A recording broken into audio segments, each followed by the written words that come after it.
Entonces vino Amalec y peleó contra Israel en Refidim.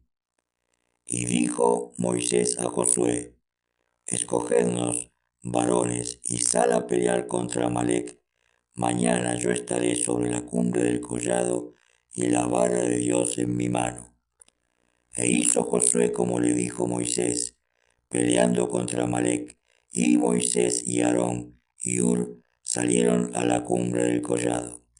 Y sucedía que cuando alzaba Moisés su mano, Israel prevalecía, mas cuando él bajaba su mano, prevalecía Amalec.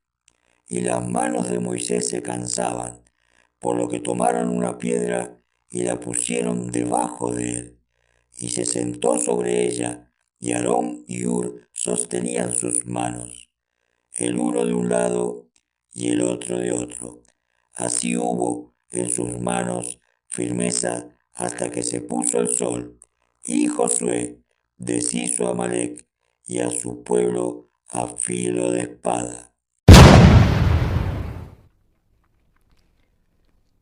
Hola, ¿qué tal, queridos hermanos? Bienvenidos una vez más a este tiempo. Hacía tiempo que no dedicábamos un video a estudiar y hoy comenzamos un estudio de lo que se puede llamar sentido figurado o simbología bíblica, ¿sí? En la Biblia hay distintas cosas símbolos que representan algo. El sentido figurado o figura de, por ejemplo, Egipto en la Biblia es figura del mundo para el cristiano. Egipto es figura del mundo. Y hoy vamos a ver algo sobre Amalec, capítulo 17 de Éxodo. Y vamos a ver que Amalec es figura también de algo. Allí en el capítulo 17 escuchamos los versículos que se han leído al principio y es importante destacar algo. Comienzo con el versículo 14 de Éxodo 17. Mirá lo que dice, miren ustedes lo que dicen, mis amigos y hermanos. Y Jehová dijo a Moisés: escribe esto para memoria en un libro, y di a Josué que raeré del todo la memoria de Amalec de debajo del cielo. Raeré, ¿qué quiere decir? Haré desaparecer la memoria de Amalec debajo del cielo. Ahora aquí en este caso, en Éxodo 17, Moisés y todo el pueblo de Israel vencieron a Amalec con la ayuda de Dios. Dios intervino allí, pero hubo tres características o tres actos importantes por el cual Dios intervino y Moisés, en obediencia a Dios, cumplió tres cosas que Dios demandaba. En primer lugar, vencer al pueblo que era enemigo de Israel, el pueblo que no quería saber nada de Dios. Primer propósito, entonces, buscar a Dios y obedecer a Dios y estar con Dios. ¿Sí? Para el cristiano es estar en Cristo y con Cristo. Lo segundo que notamos fue, ¿sí?, que Moisés oraba, levantaba sus manos al cielo y Israel ganaba la batalla. Cuando él bajaba sus manos y decaía en la oración, por así decirlo, ganaba Amalec. Pero ¿qué pasó allí? La comunión entre las personas, la comunión entre los hermanos, la ayuda mutua de Aarón, ¿sí?, y de Josué, hicieron que Moisés tuviera sus manos levantadas. Los jóvenes ayudaron al anciano a tener sus manos levantadas y a que clamara en oración a Dios para Dios darle la victoria. ¿Y cuál fue el resultado? La victoria. Terminó allí a filo de espada. Israel venció a Amalec. Y dijo Dios en el versículo 14, raeré del todo la memoria de Amalec, que no se va a saber más nada, va a desaparecer para siempre. El propósito era, primero, esperar y buscar a Dios, estar con Dios, estar con Cristo en Cristo. El segundo, en obediencia, orar, clamar a Dios, que es el que puede sacarnos de toda circunstancia y de toda situación. El tercero, tener comunión con los demás, con los hermanos, ¿sí? Para que haya hermanos que te apoyen y nos apoyen en oración, para poder clamar a Dios, compartir la lucha y la carga. Ahora, acá hay algo importante. En el versículo 14 dice que desaparecerá la memoria de Amalek desde la faz de la tierra. Pero he aquí que en el versículo 16 encontramos lo que pareciera una contradicción de este versículo 14. Y dijo, versículo 15, y Moisés edificó un altar y llamó su nombre Jehová Nisí. Habían vencido, habían ganado a los amalecitas, no quedó ninguno. Moisés, como siempre, ¿sí? Después de una victoria, después de una prueba grande que Dios le da a un creyente, él fue y adoró a Dios, ¿sí? Por esta victoria.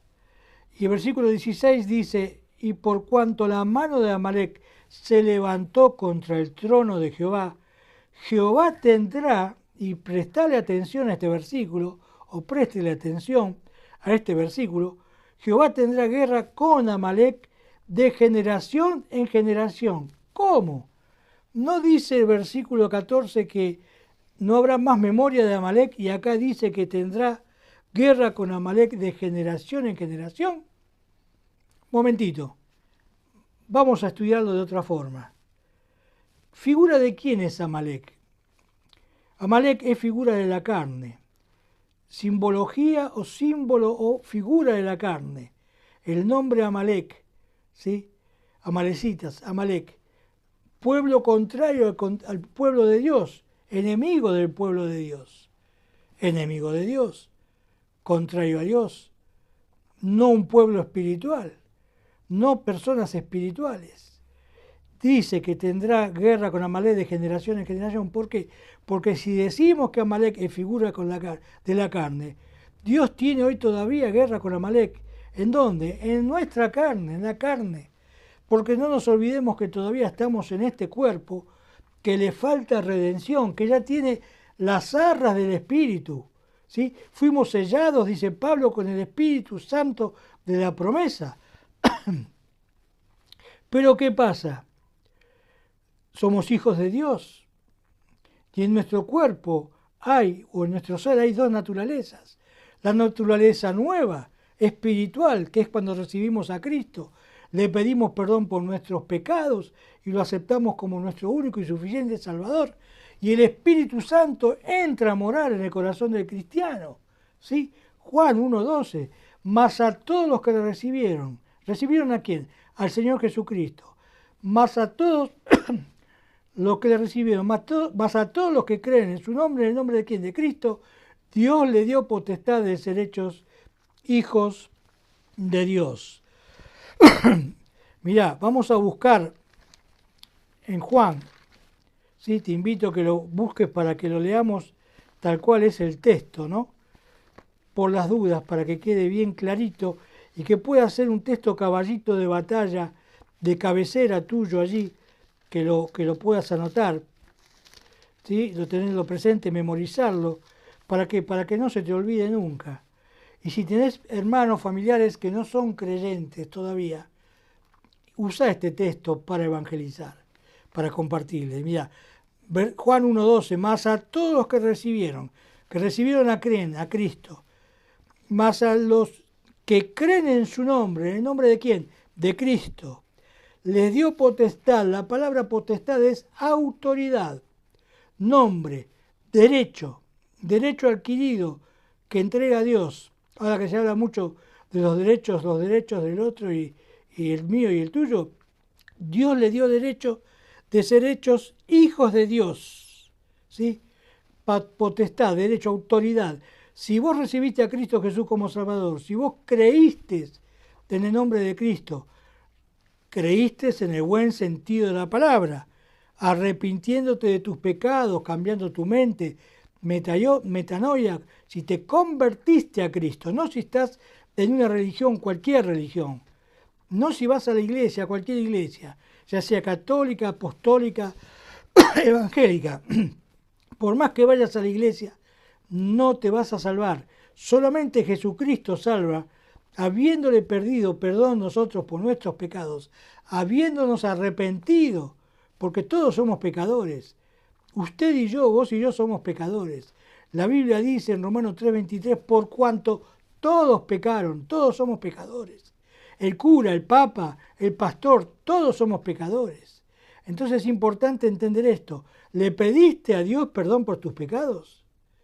¿Hablaste con Él y le pediste perdón? Y después de haberle pedido perdón, invitaste a Cristo que sea tu Salvador, le dijiste, Señor Jesús, sálvame. Te entrego mi vida, te entrego mi corazón, entra en mi corazón. Mi vida es tuya. Si lo hiciste, sos un hijo de Dios, como dice acá Juan 1:12. Pero cuidado, quiero que sepas algo. Todavía el cuerpo está en este mundo. Va a ser redimido cuando Cristo venga en las nubes, en el rapto, arrebatamiento, y venga a transformar este cuerpo de miseria y humillación en un cuerpo de gloria.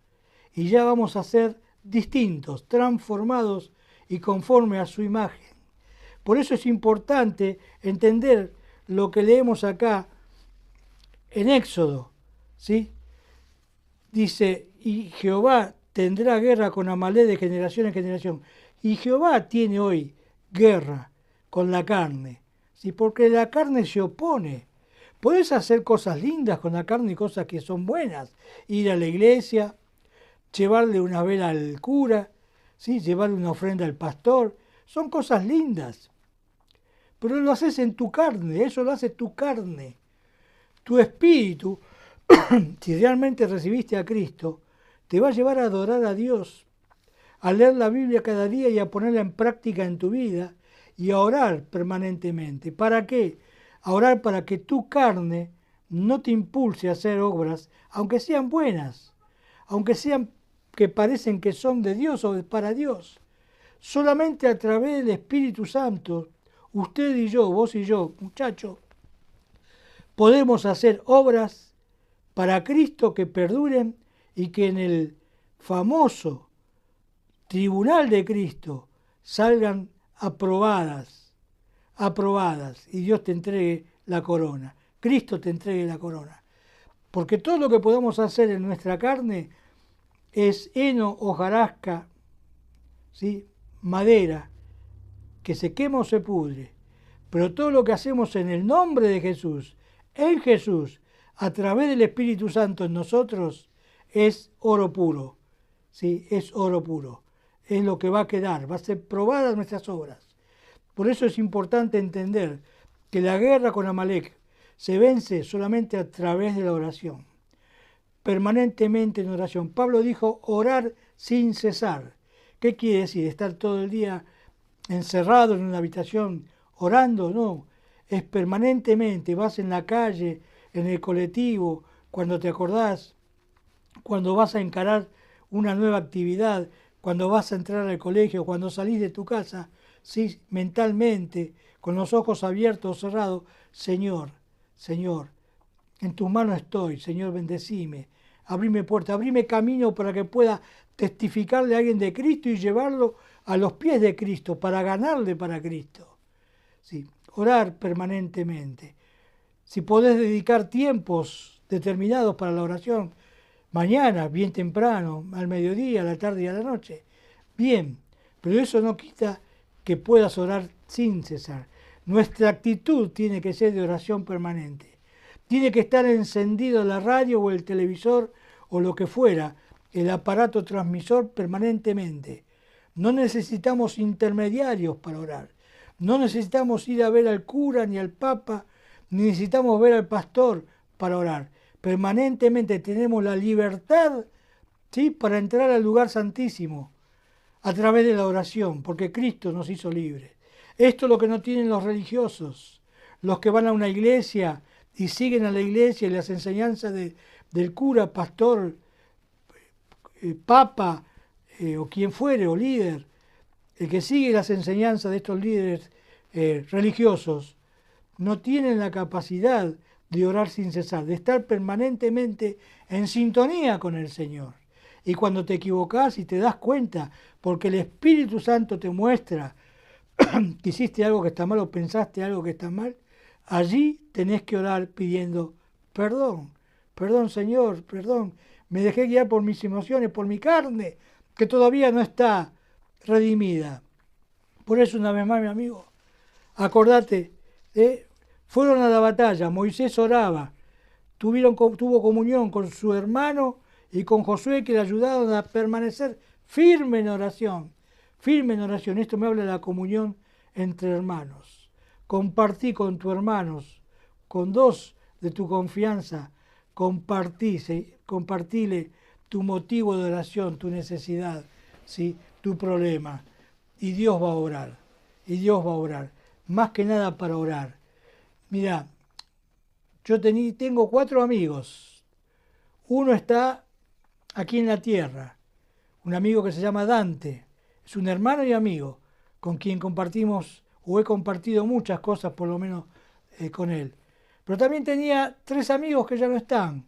Primero se llevó un amigo que se llamaba Van Gogh. Él mucho no me entendía, pero me escuchaba, estaba conmigo, veía mis momentos de tristeza, mis momentos de alegría.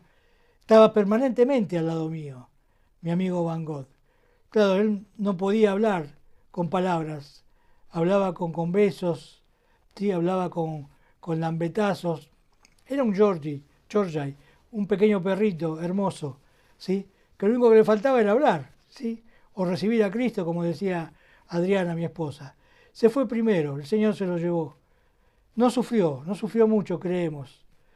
En segundo lugar, el Señor se llevó a otro amigo que era mi propio hermano en la carne, Claudio Vidán. Era hermano en Cristo y también era mi amigo. El Señor se lo llevó, ¿sí? Y era con quienes yo compartía muchas cosas y me daban consejos, me apoyaban cuando venía con alguna circunstancia muy personal que tenía que contar, y él me apoyaba. Y el tercer amigo, que ya está en su presencia también, porque tanto mi hermano Claudio, perdón por la tos, estoy con un poco de picazón, mi hermano y Abel eran creyentes. Abel Marinacci era un amigo con quien podía ir y compartir y muchas cosas allí en el seno de su casa, ¿sí? Y escuchaba, y él escuchaba mis necesidades, mis problemas, mis contrariedades tal vez, y después terminaba dándome un consejo. Sí, era un amigo, hermano y amigo. Y realmente qué bueno es tener, ¿no?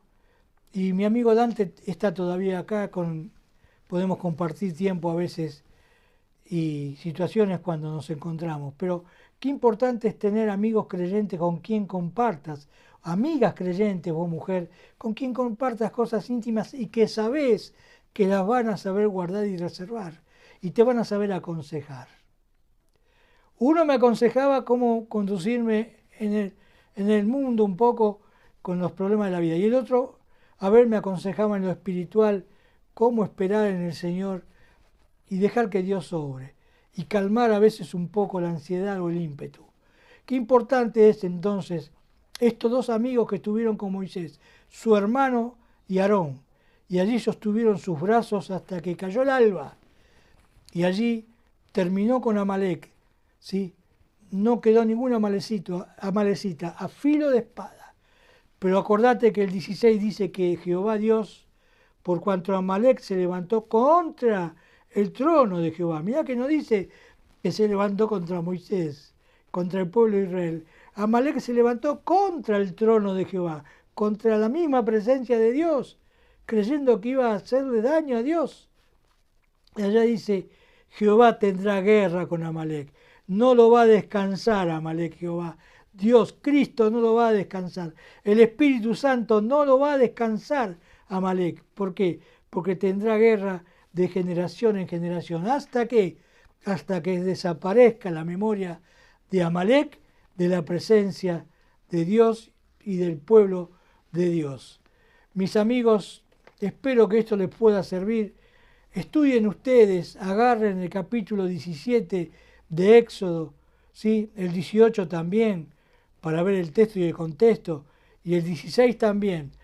Tómenlo, agárrense de un cuaderno, una virome, una lapicera, hermano, hermana, seguidora del grupo de educación bíblica, hermana que estás en el grupo, hermanos que están en el grupo de educación bíblica, hermanos que están en educación bíblica, el otro lugar en Facebook para estudiar la Biblia, porque allí en educación bíblica, no en el grupo que dice grupo, en educación bíblica, el que primero se formó, tenemos enseñanza y escuela bíblica, ¿sí?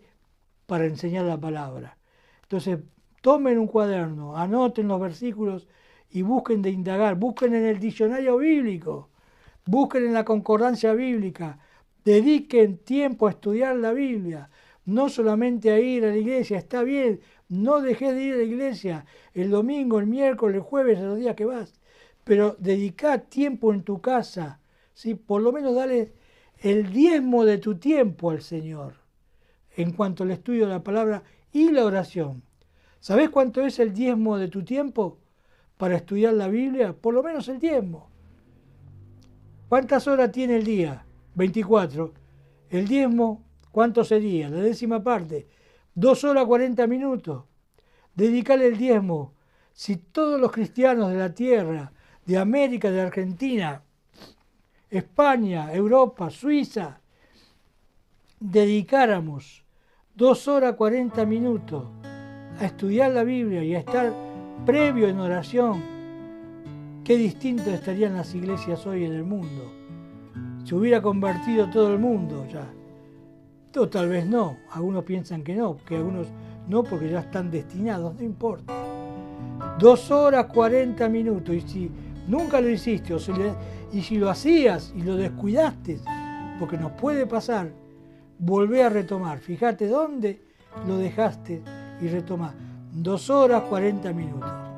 ¿Sabes? Yo lo había dejado un tiempo y nuevamente lo retomé. Vuelvo a levantarme a las 6 o 5 y media de la mañana antes de salir. Salir a las 8 o a las 9. Pero volver a retomar el diezmo, el tiempo que sea necesario para conocer a Dios. Esa es la diferencia entre el cristiano, el discípulo, el hijo de Dios y el religioso. El religioso escucha y se va. No dedica tiempo, ¿sí?, a conocer a Dios en la palabra de Dios, la Biblia, y en una versión correcta. Reina Valera, 1960, ¿sí? Y si es con apunte de Scofield, la recomiendo.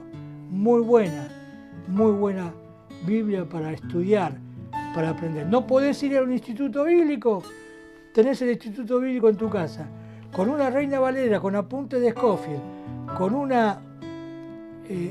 buen diccionario bíblico, Editorial Caribe, por ejemplo, o Expositivo de Vine, podés tener tu propio instituto bíblico en tu casa, estudiando correctamente la Biblia, para no cometer errores de mala interpretación. Mira, te cuento una experiencia y termino. Esta mañana fui a un lugar, una entidad religiosa, ¿sí?, que tiene un nombre, no voy a dar el nombre porque está acá muy cerca, pero se relaciona con la Biblia. Y una de las personas que me atendió, que se dice cristiana, me dice, porque yo reprendo demonios. Y yo, ¿sabe qué le dije? No creo que usted reprenda demonios, pero bueno, digo, soy un hijo de Dios, usted es hijo de Dios. Digo, pasa que hay mucha confusión y a veces me dan lástima estos hermanos. Hay mucho desconocimiento en la palabra de Dios. Hermano, para que no caigas en el error, Dios te bendiga y hasta pronto y como siempre digo, chau, en el nombre de Jesús.